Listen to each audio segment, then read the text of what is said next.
sharing is paused. Was that you managed to do that? I don't think so. I think we are just about going live on Facebook.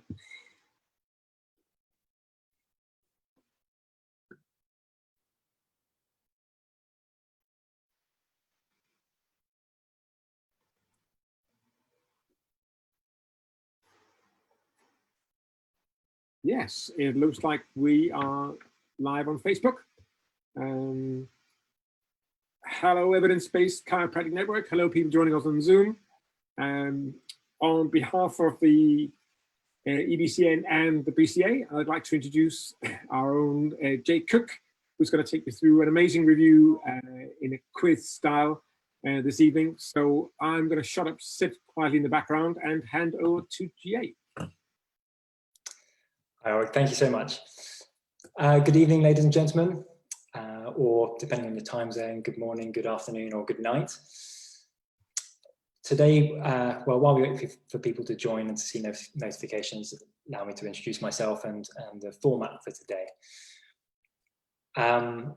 Throughout the lockdown period, the British Chiropractic Association, or the BCA, have been providing free webinars throughout the lockdown for their members, and they've been really successful. So we thought on this one we would open it up to a wider community, and the Evidence-Based Chiropractic Network was the obvious choice because its values align perfectly with the BCA. So first of all, thank you so much, Mark, for agreeing to this process.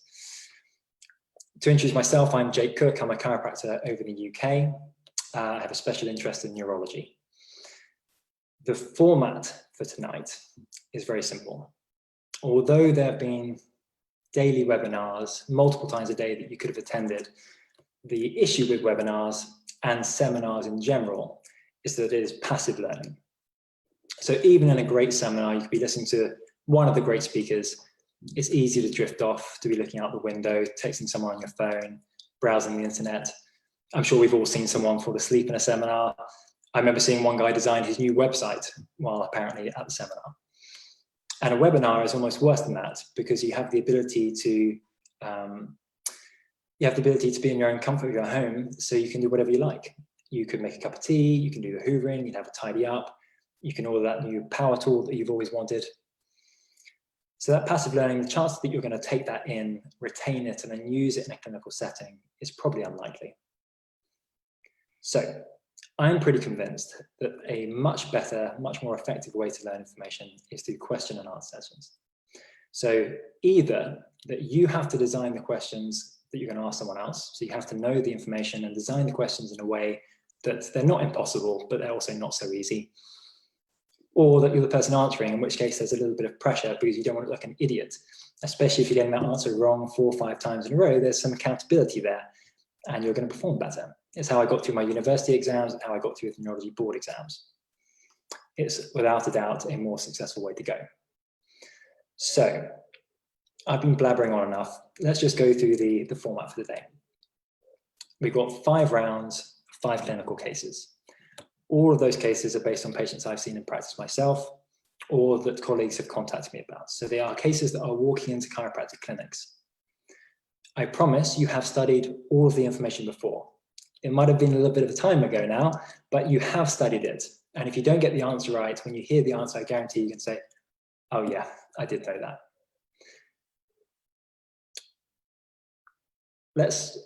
Ulrich, how do you think? Do you reckon we're good to start, or do you reckon we wait a little bit longer? It looks like we're still getting a few people sort of joining in on Facebook. So if you could for another 90 seconds, we'd be going. Talk all night. So some of these questions in this quiz are stuff you should know, stuff that I guarantee is walking to a clinic. None of it is stuff that is just textbook, interesting, super rare. All of it is things that walk into your clinic day and night, probably not nighttime unless you're a 24-hour chiropractor. And if you don't recognize the signs and symptoms, the patient is going to leave disappointed or worst case scenario, disabled, or all that kind of stuff. Some of the questions I think you'll find fairly straightforward, and some are tough. And they're cases that you might only see once or twice, but if you're the person who catches it when other people miss, then that makes a huge difference to that one person. I think it makes it worth studying. Right. enough said. I think we should start. So I can't multitask, so I have no intention of trying to read the questions on the Facebook Live. There's lots of smart people watching this. So if you have a question, I've done a terrible job telling the question or explaining the answer, then maybe ask someone clever like Ulrich, not to drop you in it there, Ulrich. It's not just a quiz. I know we're all quizzed out by now because we've been forced to do quiz with our grannies, long lost aunts and uncles and friends we don't really like every day of the week. So we're going to do 5 questions and then we'll go through the answers and hopefully I'll explain to you the clinical relevance of those. Right, enough blabbing, let's get on. So round 1. Oh, also, how often do you get to enjoy the joys of PowerPoint? So I've fully embraced that. Question 1. A patient presents with severe arm pain. The pain starts in the proximal shoulder, but quickly spreads into the C5, 6, and 7 dermatomes. 2 to 3 days later, the pain fairly rapidly subsides, but was replaced with rapid weakness and wasting in those same myotomes. What is the most likely differential? So proximal shoulder pain that quickly spreads down C5, 6, and 7 dermatomes, 2 or 3 days later, is replaced with rapid weakness and wasting in those 5, 6, and 7 myotomes.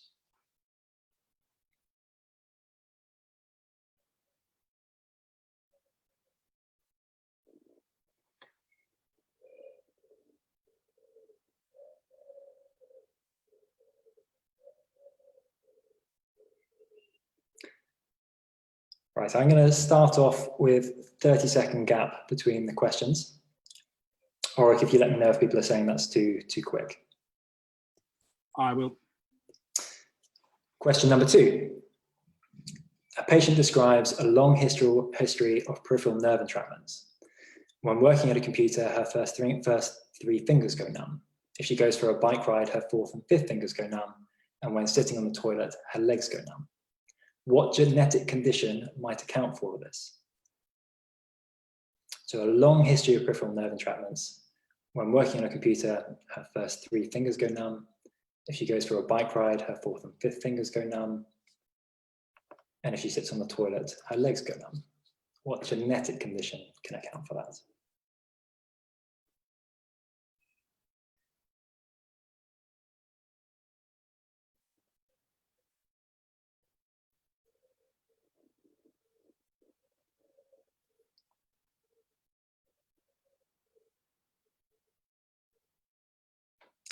Question number 3. Does a cervical spondylitic myelopathy normally present first in the legs or first in the arms? So in a cervical spondylitic myelopathy, does it present first in the legs or the arms?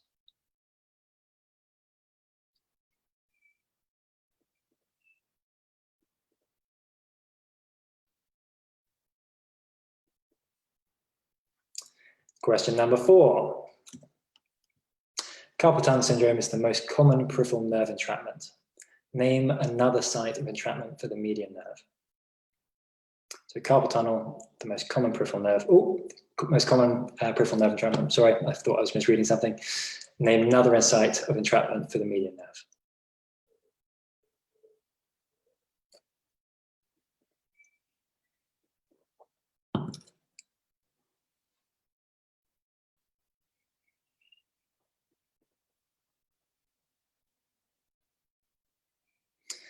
And the last question for round 1.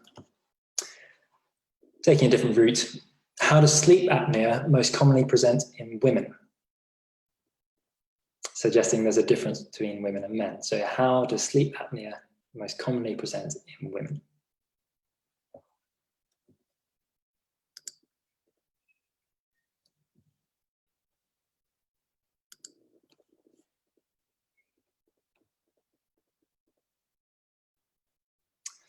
Okay, so hopefully you've had enough time. Let us know if that was too quick or if it's too long. Maybe you guys are super nerds and you're smashing this.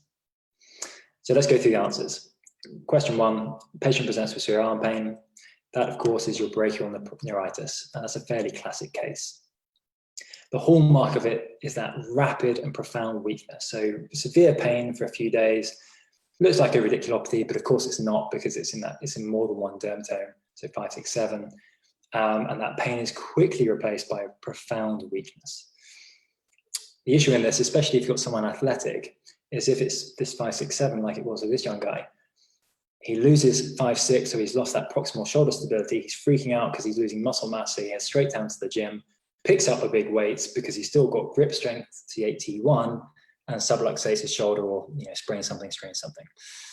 And that's how that case went. So hopefully that wasn't too hard. Number 2, long history of peripheral nerve entrapments. So this one might have been a bit more tricky. The answer is hereditary neuropathy with pressure palsies. So HNPP to save me the tongue twister.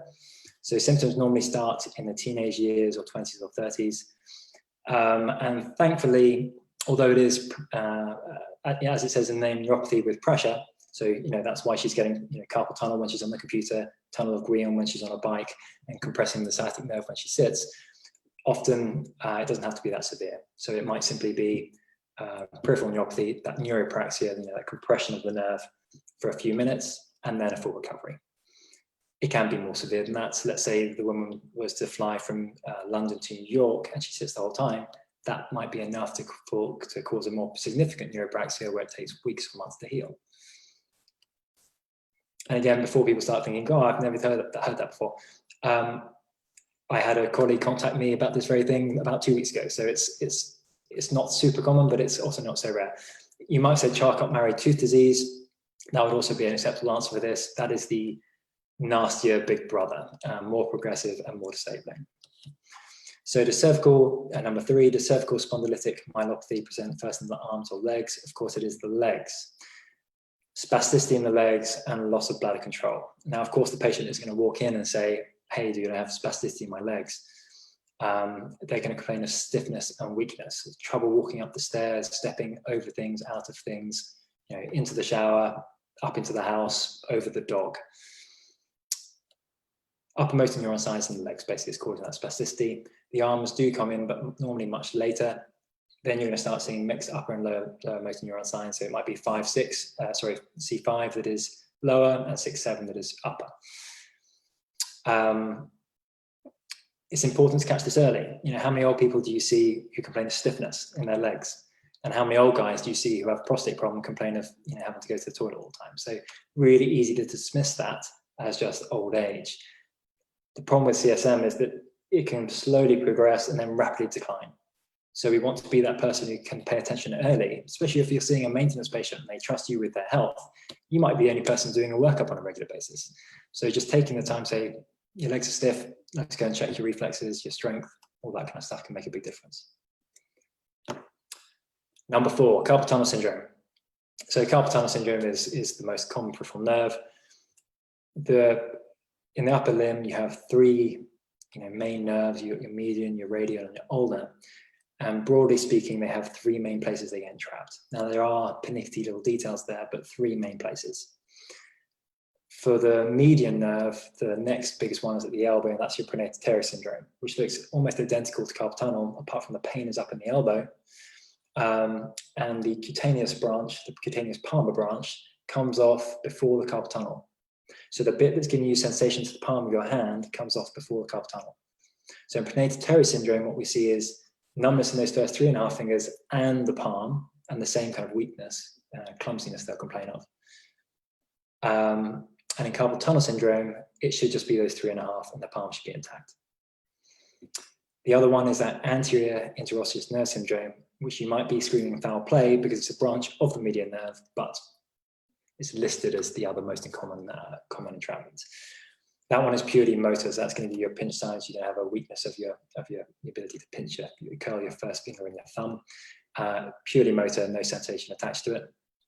And as a little bit of interest, we talked about brachial neuritis earlier. There is a form of acute brachial neuritis that will first present as shoulder pain, and then just as an anterior interosseous nerve syndrome. So severe pain, and then you just get this weird weakness in the finger, can't pinch things. It's called Parsonage-Turner syndrome. So, taking a change of direction, how does sleep apnea most commonly present in women? So, obviously the hallmarks for men would be snoring, apnea or witness apnea. Other people notice that they stop breathing during the night. They may have morning headaches and fatigue. And that crosses over with women a little bit. Women don't have witness apnea nearly as much. They don't report to you that they snore because it's embarrassing. And generally it tends to be more disabling for women. So they're going to have insomnia, fatigue, anxiety, depression, restless legs, and they get the morning headache. So for women, it can be really disabling. And if they don't have those obvious ones that you know of, really easy one to miss. And this poor woman gets diagnosed with just anxiety and has to live with it for the rest of her days. Right. Not that you have to be competitive, but a bit of accountability is good. And a little bit of competition, especially across the pond, a bit of a Ryder Cup type scenario is always fun. So if you're happy to, go ahead and post your results. And we'll just do round by round, they're all out of 5. So round by round, just tell people how much you got. And if you don't want to, that's not a problem either. Right, on to round 2. Question 1. Name 3 signs of raised intracranial pressure. Pretty important one, that. So name 3 signs of raised intracranial pressure.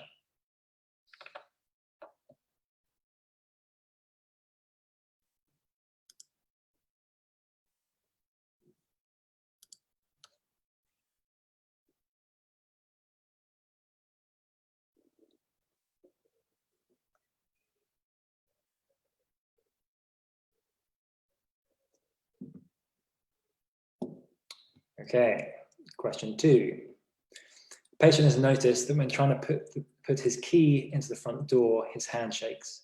The more precise he tries to be, the more it shakes. What neurological sign is he describing? So as he tries to put his key in the front door, the harder he tries, the less accurate he gets, the more shakes he gets. What neurological sign is he describing?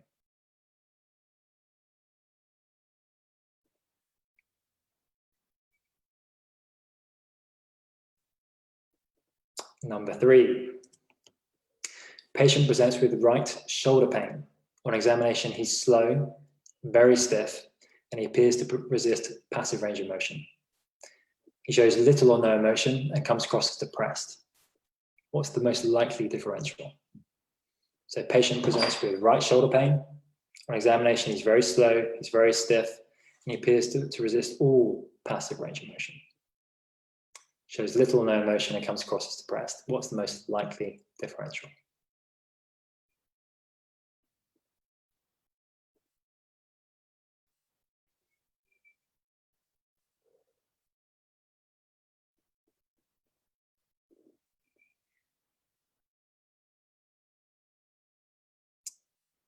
Number 4. A long-term smoker complains of aching in the shoulder and axilla, which travels into the medial upper arm. On examination, you find weakness in the hand. What's the most important differential at this stage? So long-term smoker complains of aching in the shoulder and the axilla, which travels into the medial upper arm. On examination, you find weakness in the hand. What's the most important differential?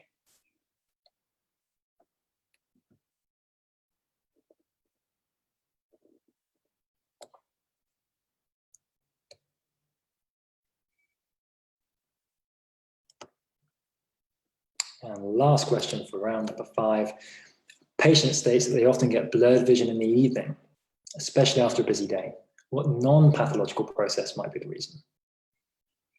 So patient says they often get blurred vision in the evening, especially after a busy day. What non-pathological process might be the reason?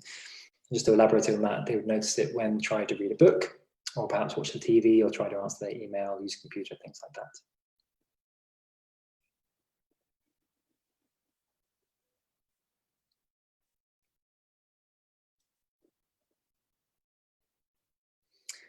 Okay, I've got enough time. Let's go through the answer. So 3 signs and symptoms of raised intracranial pressure. You've probably all got vomiting without nausea, headache, double vision, blurred vision, diplopia, confusion, and then we've got kind of fairly severe things like reduced consciousness, reduced cognition, shallow breathing, and seizures. If you're good with your fundoscope, you can look in the eye and you might see some papilledema, which is basically where the venous drainage from the eye started to get blocked, and so we start to see swelling at the back of the eye. Right, number 2. The patient has noticed when trying to put the key in the door, so what is he describing? That's your intention tremor. And you might also call it an action tremor, that'd be fine, and I accept a cerebellar tremor as well. So when you hear something like that, you want to go and look at the rest of your cerebellar exam, and you want to look for things like nystagmus, dysarthria, dysmetria, ataxia, and dysdiadochokinesia. That kind of thing, you know, what conditions it's associated with, you might think, well, you know, when am I going to see that? MS and alcoholism. And I've been fooled by more than a few alcoholics who will swear to me they don't drink and there's nothing there, and I can't pick up on it. And it's only once we have them sent over to hospital and had some tests that it turns out they're a raging alcoholic, and that's caused all the symptoms. Number 3, patient presents right shoulder pain, slow, stiff, resist passive motion, no emotion, it comes across depressed. That's Parkinson's disease. So if you think of your cardinal signs of Parkinson's disease, what are they? Bradykinesia, which is your slowness, rigidity, which is your stiffness, and Parkinson's, you're looking for that cogwheel rigidity, so this kind of thing. And the lack of emotion is that classic sign of a masked face. So basically, you're not going to see anything. Now, if you give it a try now, you will realize just how much tone is in your face, how much subconscious control is moving all these little muscles, your face and eyes. Try and take all that tone out. It's really tough, right? It takes me a couple of attempts to really put all the slack in there. And with them, you'll see, it doesn't matter how funny you are, how hilarious are you, hit them with all your like standard chiropractic jokes, and you don't get even a little glimpse of a smile. You won't get anything. And again, this is a true case. So often they'll present with shoulder pain because they've got that flexed over posture. That's just obviously not helpful. So you might see like an impingement syndrome. But they might also present with neck and back pain, but same thing, right? That posture is not sustainable for a long period of time. Number 4, long-term smoker. So hopefully that was the big clue there, and you all straight away jump to your apical lung tumor, your pancreas tumor. Luckily, we're not going to see that too often, but it's good to remember the anatomy. So earlier we had brachial plexus hitting 5, 6, 7, the top of the brachial plexus. With this, we're encroaching on the bottom of it, so C8T1, which is why you get that pain down the medial aspect of the arm. C8T1 myotome is going to give you a strength to your hand, and that's going to give you that weakness. So hopefully that one wasn't too difficult. The patient states they get blurred vision in the evening. So that's your ocular tropias or phorias. So a tropia, is where you always have one eye that's a little bit weak, and it's always going to be looking at a slightly different target. And you can see that often just with your own eye or with a quick assessment. Not a big issue for that patient because normally, let's say this is the dodgy one, this has become the dominant eye and their brain just learns to fairly ignore this eye. With a phoria, however, the brain is doing a great job during the day to compensate and really fight to pull that eye in so you get a conjugate gaze, so you get clear vision. The brain will do a lot to compensate if you lose, singular gaze. It will, tilt ahead, it will do all kinds of things. So if someone, let's say they've been fine in teenage years, 20s, let's say they're in their 30s, because I don't know about you, but for me, 30 is when everything just started to break down. They're getting tired, they're getting sick, they're getting old, maybe they've got a kid now who's not letting them sleep. The system is just not up to it anymore, and you'll see in the evenings when they get tired, that eye will start to go in this, away from the direction of the muscle weakness, and they start to get blurred vision. I can already hear you guys saying, why the hell is that in a chiropractic quiz? It's got nothing to do with us. Well, one, the eyes have a huge effect on movement, balance, and posture. We should be checking that stuff. And two, no, you're not going to treat it. But again, if you treat maintenance patients and they trust you for their health, when they come in, they share a lot with you, right? And if they're freaking out, they've got a brain tumor or MS, they share that with you. There's nothing worse than seeing a scared clinician. They say, dude, I'm getting blurred vision. I've never had that before. And you go, that's bad news for that patient. You need to be calm, confident, say, yeah, no problem there at all. I'll have a quick look, do my assessment. Yeah, it's just a phoria. But you know what? Let's send you down to the optician down the road. You ring him. He loves you because you made a referral, and then he refers everyone over with headaches. Round 3. A migraine patient, a patient, I don't know where I got the word migraine from now. A patient presents with anterior lateral thigh pain. How would you differentiate between myalgia paresthetica and an L4 nerve root lesion? So a patient presents with anterior lateral thigh pain. How would you differentiate between myalgia paresthetica and an L4 nerve root lesion?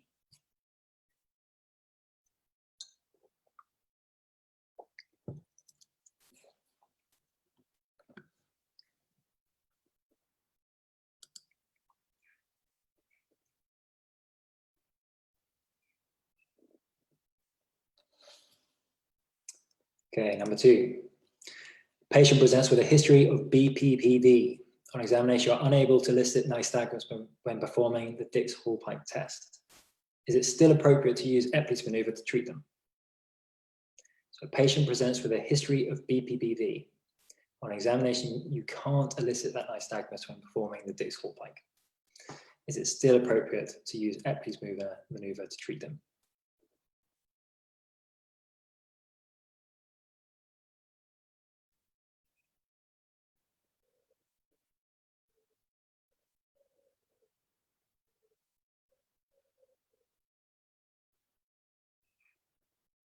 I suppose you don't need so much time on this. It's a yes or no answer, isn't it?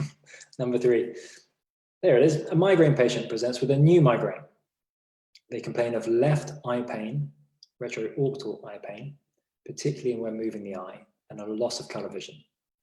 What condition does this sound like? What is it associated with?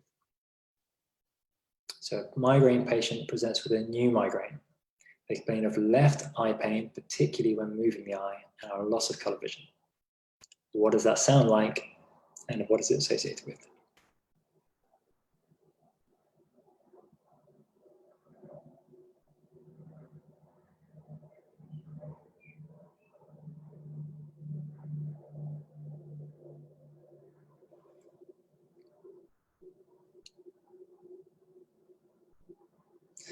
And number 4, a patient complains of a vibration feeling in their foot when walking, especially when walking downstairs. What might explain that?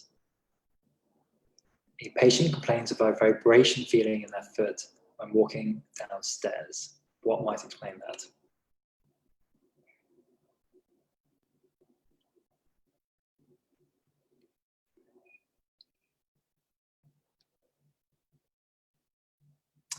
And number 5, what mental health disorder can present with a loss of facial expression, generalized stiffness, and bradykinesia?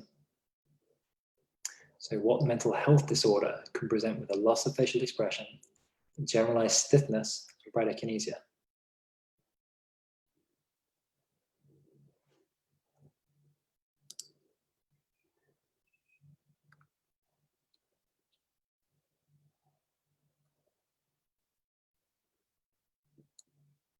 There's a couple of hard questions there, so no, don't feel bad if you don't get those. They're clinical pearls though, so that's why I put them in there. I don't, you know, if you get those ones, kudos to you, well done, and if you don't, no problems. Right, let's go through the answers. Oops. So how would you differentiate between myalgia paresthetica and L4 nerve root lesion? 2, 1, the distribution, right? Anterolateral thigh pain versus anterior thigh pain. So anterior would be your L4. And the big thing really is myalgia paresthetica is sensory only. It's that you're not going to get any motor to that, whereas L4 you're going to see wasting or weakness of the quadriceps and a loss or weakness of that patellar reflex. And that's the big one. You don't see L4 nerve root affected very often in, say, a disc injury. So if you see that, especially if it's like an older guy, again, let's say it's a 70-year-old man with prostate issues, that's a case where we want to be a little bit nervous about metastatic carcinoma that's come from the prostate. Yeah. Number 2, Bpbv. Can you still treat it if you can't elicit nystagmus? Absolutely you can. And the reason is there's different types of Bpbv. The one you're all taught and remember and probably treat is posterior canal lithiasis. So it's Bpv, you have 3 different canals and it's hit the posterior canal. You're going to elicit it with a Dix-Hallpike. You're going to see that beating in their eyes, last 30 seconds, history would be dizziness, rolling over in bed, bending forward, quickly turning your head. Those would be your kind of 3 big giveaways. So if that patient has that description, they'd state it, last up to about 30 seconds, I turn my head, there's a brief pause, and then I get dizzy. The history makes sense. You do the Hicks-Hallpike, you don't see nystagmus, but they still say they get dizzy. It's called subjective Bpbv, and it basically means their brain is starting to compensate and managing to suppress the nystagmus so you don't see it. Objective Bpbv is the one that you will know and love. Bpbv, hopefully you get it right the first time and it's gone. The average number of treatments is 2. You should try up to about 5 times before you decide you've not got the right diagnosis. And you want to know there's canal litholysis where the crystals are floating freely, and cupular litholysis where they've attached onto the cupula. The treatment for those is almost identical, but with the cupular litholysis variety, you might need to use some vibration or something onto the mastoid process to try and shake those little guys loose. Migraine patient presents with a new migraine. That's always bad news, right? We never want to hear that. Never good news. Left or retroorbital eye pain, that sort of sounds like a migraine, right? That, unilateral eye pain absolutely could be a migraine. But moving the eye causes pain, that's not normal, and loss of color vision only. That's your optic neuritis, and it's associated with MS. So optic neuritis can occur by itself. It can be a one-time thing, you never have it again. Just a weird thing that happens. The issue is that once you have it once, there's a 50% chance that you go on to develop MS. And that description is pretty classic for it. There's another one called Neuromyelitis Optica, which basically hits the optic nerve and hits the spinal cord as a transverse myelitis. And basically, it's pretty devastating because you hit the eye and you hit the spinal cord, like complete blockage. And it's not MS, but it's related, it's very similar. And it's more severe, more disabling. Patient complains, so this is the tough one, right? So patient complains of loss of a feeling of vibration, particularly when walking downstairs. So they're describing ankle clonus, which is your upper motor neuron lesion. Now, if you got that, I doff my hat to you. So again, CSM, they've got progressive myopathy. It hasn't hit sensation. It's hit the corticospinal tract first. So they can feel what's going on the legs. And as they take a step onto the foot and they load that gastrocs and they start to stretch it, because the upper motor neuron isn't there to inhibit the lower motor neuron, you get a stretch reflex that basically has nothing dampening it, and bam, bam, bam, bam, bam. So it's basically that ankle clonus. Hopefully you won't see it too often, but every so often the patient does say, I've noticed vibration in my feet, and it's easy to dismiss as, all right, weirdo, lie down on the bench. Again, another tough one. What mental health disorder can present, let's say it's like Parkinson's disease, severe depression? The word depression is, some conditions get it spot on when they name it, not naming it after some weird bloke like Parsonage Turner, which you're never going to remember. Depression is great, but it's not just depressed mood, it's depressed function. So depressed thought, cognition, depressed movement. And so what you'll see is, again, in severe depression, a masked face. It's horrible to see. It's quite creepy. I hope you never have to see it, because that poor person just has zero ability to feel any positive emotions. They'll come into your office because they're in chronic pain, right? Because they can't inhibit any pain that's coming up. They've lost that. They've got depressed function, right? They can't inhibit pain coming in, so they have generalized whole body pain, and it's awful. I won't say any more because I think the next question is related to what I was about to say. So let's have a look. Round 4. Now, like I said, I am not looking at the feed because I can't multitask. So I hope you guys are doing well, and Ulrich, I'm sure you'll let me know if people have said, for Christ's sake, this is too hard, or for Christ's sake, this is too easy, or whatever. It's the evidence-based Cairo group, so I'm assuming we've got a bunch of high flyers in here. Right, round 4. Why does stress result in increased muscle tone? So why does stress result in increased muscle tone? So that's the classic, right? Every patient you've ever met says, I carry my stress on my shoulders. I have TMJ issues because I'm stressed. My back hurts because I'm stressed. Why? What's the explanation?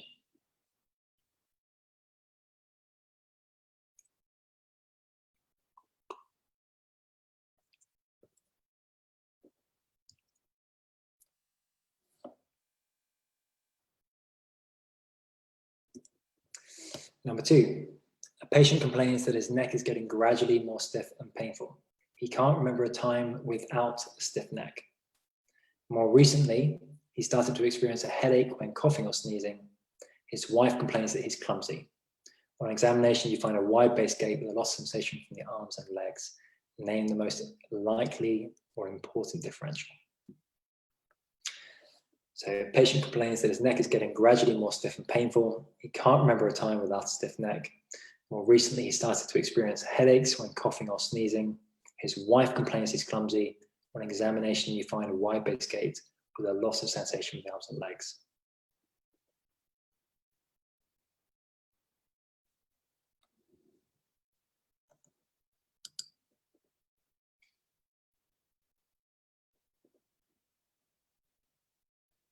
Give you a few more seconds because I have no doubt that's on the tip of a lot of your tongues and you're cursing the diagnosis gods. Number 3, patient thinks he started to experience migraines. He states that his migraine is visual only and presents as descending vision loss in the right eye. What condition is he describing? Patient thinks he's starting to experience migraines. He states that his migraine is visual only, presents as descending vision loss in his right eye. It's a tough one too.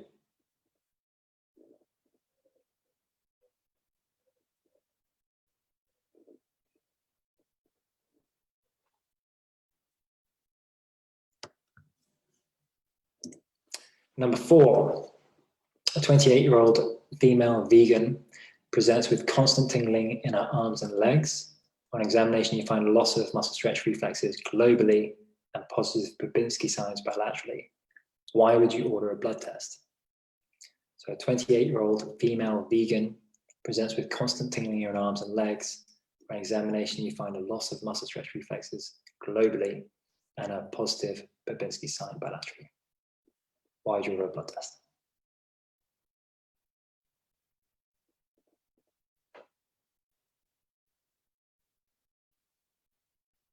So a couple of these questions are quite tough, and before you curse my name, I've trusted these out on a range of chiropractors in a range of countries, and they did well on these questions. So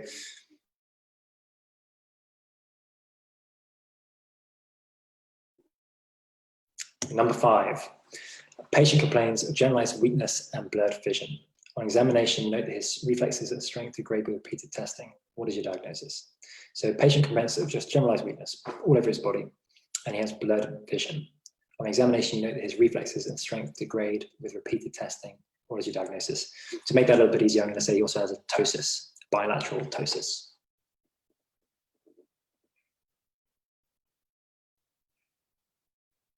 And to make it a little bit easier, why don't we say he has some problems? He notices he gets fatigue when trying to chew food and swallow. I think that makes it easier. Maybe it doesn't. Maybe just like, what a jerk. Right. Let's go through the answers around 4. So why does stress result in increased muscle tone? A huge amount of what the brain is doing is descending inhibition to the spinal cord to inhibit pain and to inhibit movement. You don't want to move when it's not appropriate. So a lot of what the uppermost neurons are doing is saying to the lowermost neurons, chill out. For Christ's sake, don't do it. Just sit, just chill. As you have stress, that descending inhibition is going to start to reduce, which basically acts like an uppermost neuron lesion, and it allows the tone of the muscles, allows those lowermost neurons to fire a little bit more, and the tone of the muscles is going to start to increase. At the same time, those muscle stretch reflexes that are normally controlled and inhibited by the uppermost neuron are also losing their inhibition.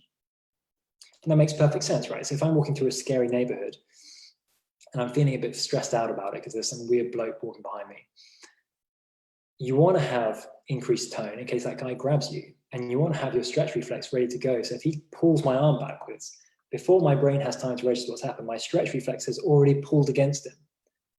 i.e. he's not going to pull me down some dark alleyway, beat the crap out of me. As he pulls, I'm already going to be jerking back the other way. So that's why we have it. And going back to our sadly severe depressed friend, that's the same thing. So you lose that descending inhibition, all the muscle tone increases, muscle stretch reflexes increases. So it looks like rigidity. as you're trying to move them, it's just the stretch reflex is fighting you.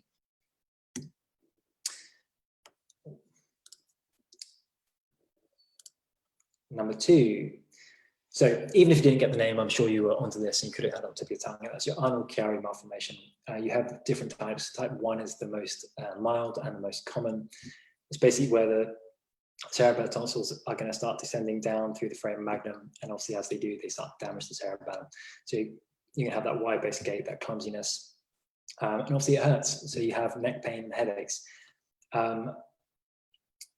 It can often be an incidental finding because the majority of them, I think it's like 80%, will present with neck pain and headaches. That's their main issue. And who do people with neck pain and headaches come to see? Chiropractors. So if that's all they have and nothing else, it's really easy just to go and treat the neck. So that's another reason to go and look at your cerebellar exam, your motor exam, your sensory exam. You might say pterygium myelia, which would be also kind of an acceptable answer. It is not always with Arnold Chiari, but it's associated about 30% of the time. So you get a little syrinx, a little cavity in the spinal cord or in the brainstem, and as it swells, it starts to destroy pathways. The pathways that cross in front of that central canal. So it's that your pain and temperature. Again, that might go missing for a long time because the patient's basically going to have like loss of pain and temperature across like a cape distribution. Obviously in the brainstem, more kind of the back of the head, like a balaclava, they call it. So it's going to spare almost like your nose and face. So super easy to miss for a long time. But same with all things, the sooner you catch it, the better.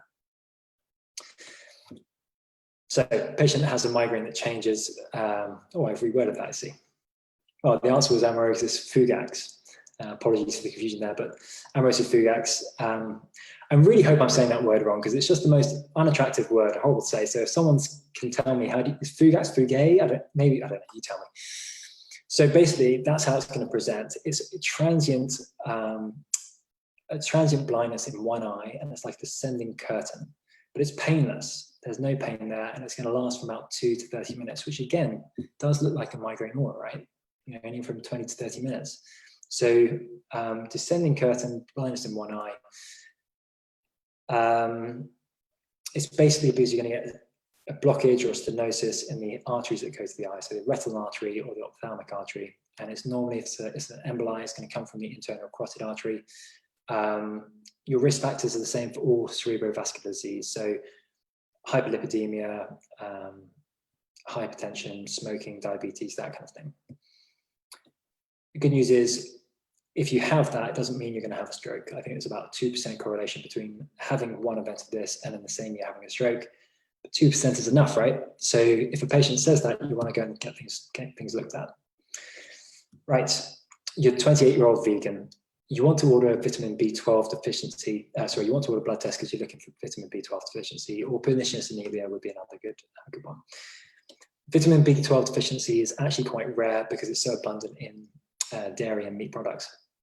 And this is not having a go at vegans. I swear I think you guys have the moral and ethical high ground. But with the massive increase in the popularity of veganism, if you have a slightly lazy vegan who restricts their diet too much and doesn't, has the same 3 meals every day of the week, and they're not supplementing their diet, that is a risk factor, unfortunately. The way it's going to present is as a polyneuropathy, affecting the hands and feet. So think your stocking and glove distribution, and they're going to describe constant numbness and tingling, and maybe pain. As it starts to progress, it starts to hit the thickly myelinated parts of the spinal cord, so your dorsal columns, which is going to give you a loss of sensation. So that's where you start getting your sensory ataxia, where they're trying to walk along and they're all over the place. And it's going to hit the corticospinal tract. So again, you're going to get your upper motor neuron signs, which in this case was your Babinski sign. Now, hopefully, you're not going to be the one to have to catch that. But with all these conditions, you might be the first person they come to. If you can get it early on, super easy to treat. Just a vitamin B injection and you're done. But if you don't get it and it gets to the stage where you hit the spinal cord, that can be permanent damage. You don't want to be the guy that missed that when it was an easy hit.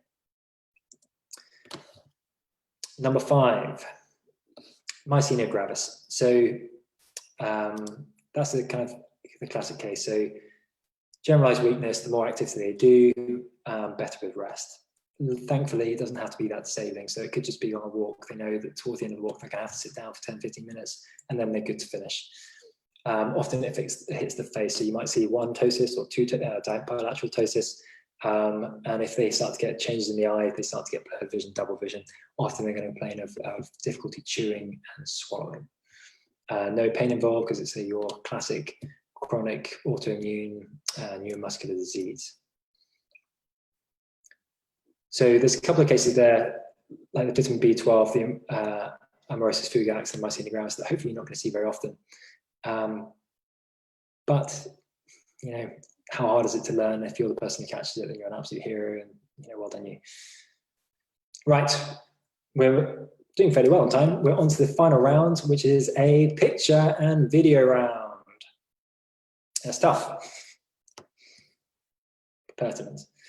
So, this 18-year-old male complains that he can't raise his arms above his shoulder. What form of muscular dystrophy is most likely? I can hear the howls already. You're already saying, screw you, that's got nothing to do with us, but I'm going to tell you why right now. So, 18-year-old male complains that he can't raise his arms above his shoulder.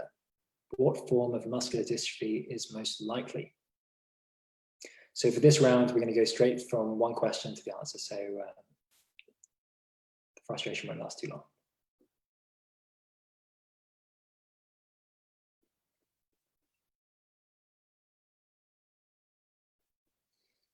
Okay, so this is your facioscapulohumeral dystrophy.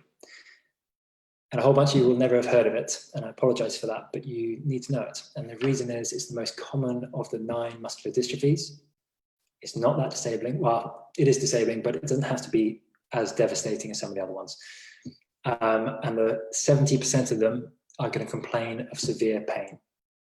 70% is a lot. And they're going to complain of back pain, shoulder pain, neck pain, things like that, and they're going to come to you. So when you see this kind of thing where you've got this asymmetric weakness, that is pretty much sums it up. Asymmetric weakness, and it's in the name, fascial, base, scapular, back, humeral, shoulder.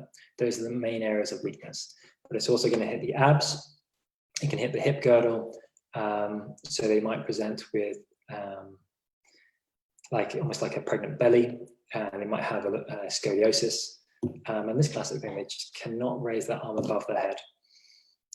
Often they have a full life with not, life expectancy might be quite normal. They can have kids, they can do all that stuff.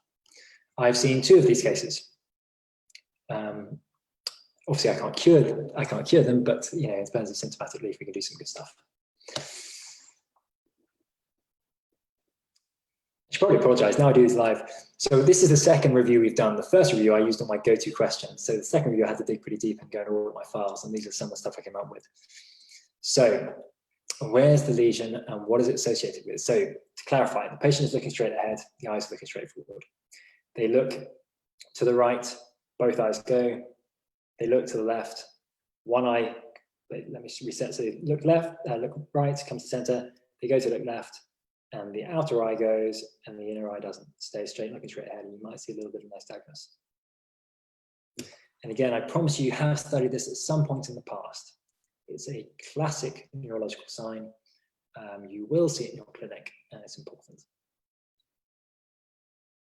So looking straight forward, the eyes look perfectly normal. They look to the right, it looks great. They look to the left, one eye goes, the other eye doesn't. So we call it an intranuclear ophthalmoplegia, an INO, and it's associated with the MS. So it's going to hit the medial longitudinal fasciculus, which is basically a pathway that's going to allow your cranial nerve 6 and cranial nerve 3 to connect. So 6 is going to take my eye out to the side, and it's going to send a little interneuron to cranial nerve 3 to say, let's go together, buddy, so that we have conjugate gaze and this person can see what they want to see. If it's sort of unilateral INO, which it often is, cranial nerve 6 is perfectly healthy, cranial nerve 3 is perfectly healthy, but they can't work together. So 6 goes out, because you get that blurred vision, you start to get nystagmus. Now that will be a textbook, but how often does it actually present as a full-blown perfect INO? It doesn't. Often what you're going to see is this. So one way looks great, other way, a little bit of delay. Maybe if I can try to fake it, that little shudder. MS patients, the reason it goes for the MLF is it's one of the most densely myelinated pathways in the entire nerve system. I think it's the first one to myelinate, and that's why that autoimmune disease goes for it. I have a few MS patients that come in, not so I can cure their MS, but again, for keeping them mobile, keeping them symptomatic relief. And this is a great test. If you just do this quickly, do a saccade or do a pursuit, and you see a little bit of shudder, remember to, tell them to take it easy. Maybe an episode's coming on, maybe they're recovering from an episode. Right, round 5, we've got some videos. So how would you, sorry, you can't quite see that, right, can you? But how would you describe the finding in her right arm? So left arm.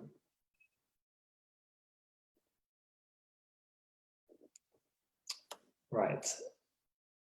That looks to me, if that video is not completely smooth. Ora, can you let me know if that video is not completely smooth on the Facebook Live?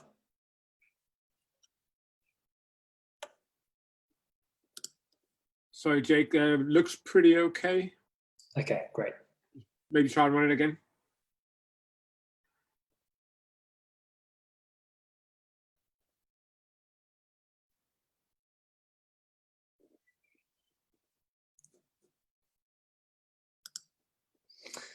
Okay, give you a few seconds to have a think. So how you describe that finding in her right arm? Left one looked lovely and normal. Right one, you can see a bit of catching there. So the answer is that's spasticity. That's your increased tone. It's your upper motor neuron lesion. And you can even see, I think, at the beginning of that video, if you look at the posture of that right arm, you can already see she's in that flex posture, right? So you already know there's a motor neuron lesion. And you can see as she descends, that little catching. So he's trying to get a nice passive range of motion, and she's getting that catching throughout it. Same with the rest. You can see that stiffness as he's trying to do it. That is spasticity. So in case you've never seen it, you need to practice, you've never seen what spasticity is, you know what it is, there it is. Okay, number 3. Name the types of tremor. So you're going to see 3 types of tremor. Tell me what they are.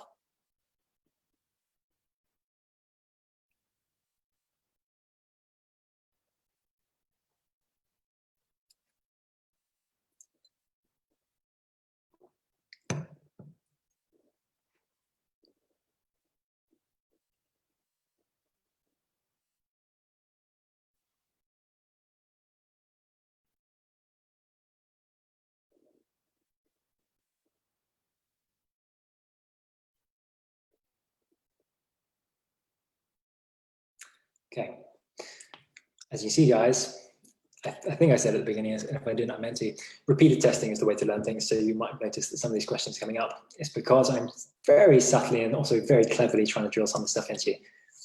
So, intention tremor, like we described earlier. Now you might not see it that severe. Again, your alcoholic or your guy with MS might have it just like that. Head injury person might also have it. That's your postural tremor or your physiologic tremor. You can see it is a high frequency, low amplitude one.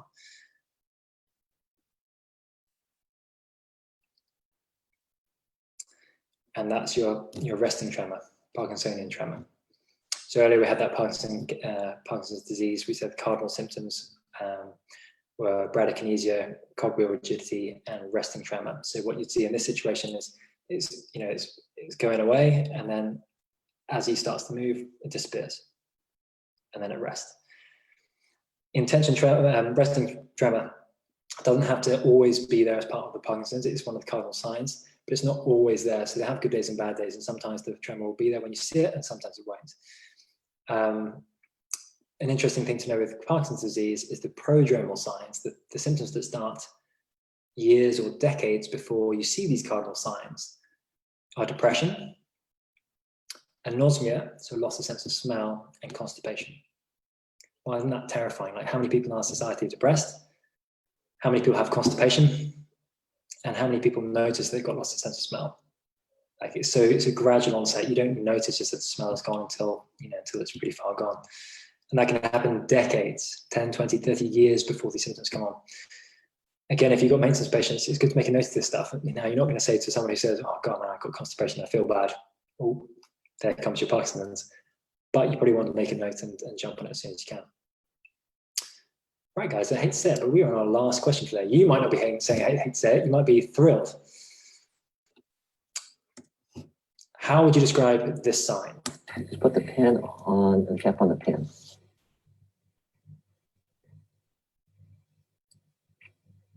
Okay, good. And now I'm going to hold the cap out here. You can put the pen on. I'm just going to mute this out in case he gives the answer right. I can't remember if he can.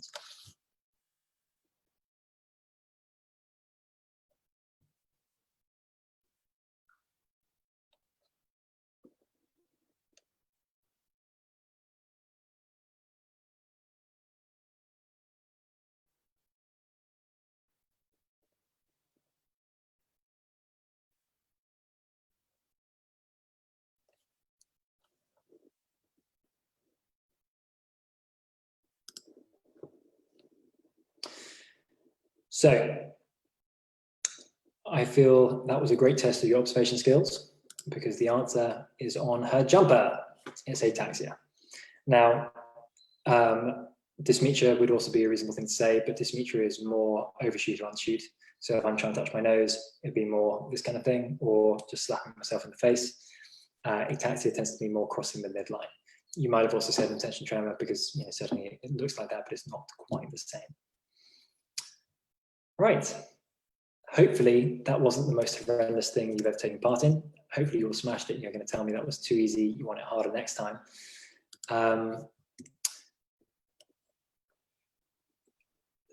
Just a big thank you to Utah University. So in terms of references, the neurological exam.med.utah.ed or edu/adult is an outstanding resource. It's a little bit dated in terms of the videos. As you can see, it's a little bit 90s now. But you should definitely go and check it out. They've got loads of really good videos and explanations, and all the stuff that you probably don't get to see very often, they have a video for that. So thank you very much for sharing. In case anyone's recorded things, I have permission to use them from Utah University and you don't, so please don't share it or do anything else with it. Right. Guys, with that, thank you very much. That's the end of our little review. If you have any questions, and I've done a terrible job and you want to get in touch, you can feel free to get in touch with me via Facebook, which is just Jake Cook. My clinic is the Neuromuscular Clinic, so you can find that on Facebook and send me a message through there. You could email me at jake@neuromuscularclinic.co.uk. That's neuromuscular is all one word. And I'm a pretty friendly chap. So I'll try to get back to you. I'll admit during the lockdown, I'm mainly on full-time dad mode, so my organization skills are a little bit sloppy compared to what I'd like to say. Yeah, and finally, thank you very much to the BCA for the support and for giving me the opportunity to do this. If anyone has any questions, get in touch. Ulrich, how are we doing? Are we done? We're done. If you want to stop your screen sharing, that'd be great. I just want to say a personal thank you to you.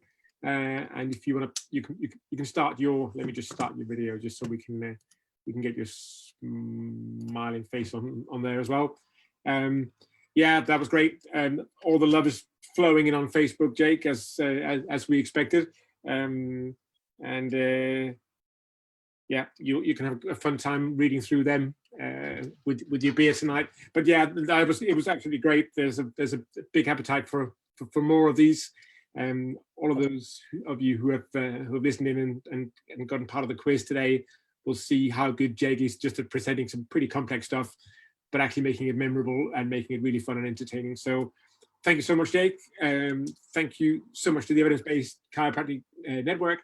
Thank you very much to the BCA. We're going to go off Facebook and Zoom, and you all have a good night, afternoon, or morning, wherever you are.